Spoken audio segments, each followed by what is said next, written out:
ჩვენ უკვე 50,000 ვართ. ტელეკომპანია გურჯაანის Facebook გვერდზე მეგობრები ყოველდღიურად გვემატება და 50,000-ზე მეტნი გავხდით. მადლობას გიხდით ნდობისა და მხარდაჭერისთვის. ამ შესანიშნავი სიახლით ხდება ტელეკომპანია დაბადების დღეს.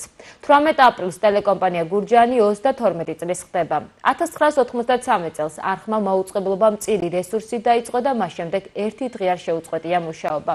პარალელურად კი ვითარდებოდა და იზრდებოდა. დღეს ტელეკომპანია გურჯაანი ერთ-ერთი რეიტინგული რეგიონული მაუწყებელია, რომლის აუდიტორიაც საკმაოდ დიდია. ჩვენს მომზადებულ მასალებს ინტერნეტ სივრცეში მილიონობით ნახვა აქვს.